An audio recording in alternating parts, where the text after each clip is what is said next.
The streets of Birmingham, England, were completely filled with people who came to say their last goodbyes to Ozzy Osbourne. His funeral had just taken place, and while the news showed the massive crowds, the music, and the emotional tributes, there were many moments that the cameras didn't capture. These smaller, more personal details only came out later, and once you know what truly happened during those final goodbyes, it changes the way you'll remember it. This wasn't just another celebrity funeral. It was intense, emotional, and, for those paying close attention, even shocking. Ozzy Osbourne, the legendary frontman of Black Sabbath, passed away on July 22, 2025, at the age of 76. He died peacefully at his home in Buckinghamshire, surrounded by his wife Sharon and their children.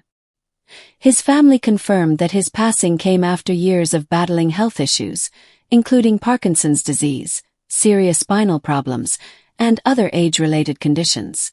In his final days, there was no chaos or medical emergency, just quiet moments with loved ones nearby. Ozzy had been open about his health struggles for years. In 2020, he revealed to the public that he had been diagnosed with Parkinson's disease. After suffering a bad fall in 2019, he had undergone multiple spinal surgeries, but his mobility never fully returned. Even after long periods of rehabilitation, he often relied on a wheelchair. By the start of 2025, close friends and insiders said he needed full-time care, and in his last 2 months, his health declined sharply. In June, he quietly said goodbye to several close friends and longtime collaborators, knowing his time was near. Just weeks before his death, Ozzy made one last public appearance. On July 5, 2025, he performed a farewell concert in Birmingham, the city where his career began. It was more symbolic than musical. He performed while seated, but he wanted the moment to be on his own terms. Many wondered if he would be able to finish the show, but he made it through, with family members standing by in case anything happened. After that night, he returned home and stayed out of the spotlight until his passing. Ozzy had often spoken about how he wanted his funeral to be. He didn't want a depressing or overly formal service. He wanted people to celebrate his life, to laugh, drink, and play his music, especially Black Sabbath. He once joked that if anyone cried too much, he would come back and haunt them for making things boring. Sharon had confirmed in past interviews that he wanted the event to be about joy, music, and memories rather than grief. Before he passed, he personally chose songs for the day, some of his own classics and others that inspired him when he was young. He didn't want a traditional church ceremony or polished speeches that sounded like publicity statements. His only rule was to keep it real, with no fake emotions. When Ozzy passed away, the family didn't rush to tell the public. The news was first shared privately with friends, old bandmates, and people who had worked with him for years. Only later in the afternoon did the media report his death, using the family's official statement. Fans quickly gathered outside his home, some laying flowers, others holding records, and a few simply standing quietly in respect. Tributes poured in online from every corner of the globe, from rock legends to celebrities from all industries, each recognizing the enormous impact he had on music and culture. While the public was mourning, Sharon worked behind the scenes to arrange a large tribute in Birmingham. She knew how much the city meant to Ozzy and insisted that it be a proper send-off. At the same time, the family held a small, private ceremony in the days after his death, but no photos or information about it were released. Every detail, both public and private, followed Ozzy's wishes. No unnecessary drama, just music, memories, and meaning. On July 30, 2025, Birmingham came to a standstill. Streets that were usually full of traffic were now lined with thousands of people waiting to see a public funeral procession for Ozzy Osbourne, a final journey through the city that had given birth to one of the most iconic careers in rock history. The funeral route was carefully planned by Ozzy Osbourne's family with help from local officials, and every turn reflected key moments and places from his life. It began in Aston, the neighborhood where Ozzy grew up, and wound its way through Birmingham streets toward Broad Street, where a bench with his name sits across from the Black Sabbath Bridge. Fans had been gathering since early morning, long before the motorcade began. By the time the black hearse appeared, thousands were lined up along the sidewalks. Some stood silently holding signs, others wore t-shirts with Ozzy's face, and many looked emotional, but the mood stayed true to what he had wanted, a celebration of life. People clapped, shouted his name, and blasted his songs from portable speakers. Police closed off roads to let the procession move without interruption. Mounted officers led the way, followed by a single hearse carrying his casket. It moved slowly so people could see it and throw flowers, letters, and small personal tributes into its path. One man tossed a pair of old boots wrapped in plastic with a note saying, "You walked with us. Now rest." A woman held up a vinyl copy of Blizzard of Oz and cried quietly. The city had even set up temporary viewing platforms along key points of the route. The largest stood near Villa Park, home of Aston Villa Football Club, Ozzy's favorite team. There, fans sang the club's anthem, and a brass band played a slow, emotional version of Iron Man. It became one of the most powerful moments of the day. As the motorcade passed through the city center, a chant of "Ozzy, Ozzy" broke out on its own, echoing through the tall buildings. It didn't feel like a typical celebrity funeral. It felt like the city was saying goodbye to a folk hero. Street lights were dimmed, and giant screens played footage of Ozzy performing in the 1970s and early 2000s. The Osbourne family didn't walk with the procession but followed quietly in black cars with tinted windows. They later explained they wanted the city to have its own space to grieve without the family being the focus. Vendors appeared near the start and end of the route selling unofficial t-shirts, posters, and memorabilia.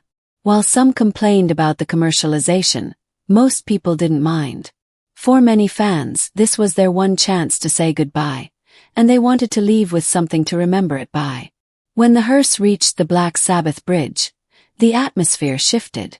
The shouting and cheering faded into soft singing, and a few people lit candles even though it was still daylight. Flowers piled up along the sidewalk, and the city made sure nothing would be removed for at least 2 days. It wasn't polished like a royal procession or strict like a state funeral. It was part rock tribute, part civic ceremony, and part deeply personal goodbye. The messiness made it feel real. For Ozzy's family, the most important moment came at the very end. The Black Sabbath Bridge wasn't just a landmark. It was where fans had honored him years earlier with a plaque and a bench, a tribute that started with his supporters and was later embraced by the city. This was where they chose to have their private farewell. Sharon Osbourne arrived first, dressed in black with a single strand of pearls and dark sunglasses. She walked slowly, holding a bouquet of purple flowers. She had been through every stage of Ozzy's life. His health struggles, scandals, and comebacks, and this moment was clearly personal. Behind her came their children, Jack, Kelly, Amy, and stepson Louis. Each wore something symbolic. Kelly had purple-tinted round glasses like her father's, Jack wore a silver cross, Amy had a small bat-shaped brooch, and Louis had a black tie patterned with subtle purple skulls. Every detail told part of Ozzy's story. When they reached the bench, the family stood in a quiet semicircle, surrounded by flowers and the sound of distant fans still singing his songs. Sharon was the first to approach the bench. She placed her bouquet of purple flowers on the seat, then slowly removed her sunglasses. She stood there in complete silence, and photographers who kept their distance noticed she was shaking. She reached out and placed her hand on the backrest, holding it there for several seconds before stepping away. It didn't feel rehearsed. It seemed more like something she had imagined doing for days but only allowed herself to live out in that moment. Jack went next. He placed a folded piece of paper on the bench and walked away without looking back. People close to the family later said it was a handwritten letter to his father, meant only for him and never to be shared publicly. Jack has often spoken about his relationship with Ozzy, calling it both chaotic and close. This letter was his way of finding closure. Kelly, who had been standing close to Sharon until then, stepped forward and sat on the bench next to the flowers. She rested her hand gently on the wood, leaned forward, and whispered something that no one could hear. A moment later, she stood and returned to the group. She didn't cry in public, but the weight of the moment was clear. Amy and Lewis followed quietly, each placing their own small tributes. No speeches were made. No one sought the spotlight. The entire scene lasted only about 10 minutes before the family began to leave. Their security team, waiting a few steps behind, moved with them. Just before walking away completely, Sharon turned around and looked at the bench one last time. The brief glance was caught on camera, and it summed up the entire tribute. While the public events were loud and filled with music, the family's goodbye was private and quiet. Just them, the bench, a few deeply personal symbols, and memories they kept to themselves. They left without speaking to reporters or fans. This was their farewell, and they made sure to keep it that way. But when photos from that day began spreading online, fans noticed something surprising. In several close-up shots, Sharon was wearing a thin gold chain around her neck. Hanging from it was a wedding ring, Ozzy's wedding ring. It wasn't the original from their 1982 wedding, but the ring they exchanged during their 2017 vow renewal in Las Vegas. That second ring carried special meaning. It came after a difficult period in their marriage, marked by public scandal and a temporary separation. Renewing their vows was their way of recommitting to each other after 35 years, and that ring became a symbol of survival, forgiveness, and permanence. Sharon never mentioned the ring that day. She didn't touch it or draw attention to it, but she also didn't hide it. According to people close to her, wearing it had been part of her plan from the moment Ozzy died. She reportedly told friends it was the only way she could get through the funeral, by carrying something of his with her. She didn't want to make speeches, walk behind the hearse, or pose for photographs. But wearing the ring was non-negotiable. That simple, quiet choice became one of the most unexpected and powerful moments of the day. It told a story without words, showing that even after decades of challenges, their relationship had lasted until the end. And while the public didn't hear Sharon speak, the ring said enough. Meanwhile, attention also began to turn toward Jack Osbourne and how he acted during the procession. Throughout the funeral, Jack stayed right by Sharon's side. Several times, he was seen holding her arm or stepping in when photographers got too close. In one clip, he gently fixed her coat when the wind picked up. In another, as Sharon paused, he quietly placed his hand just above hers without speaking. Those who know the family say Jack had already taken on a protective role in Ozzy's final weeks, even moving into a guest house on the family property so he could be close during his father's last days.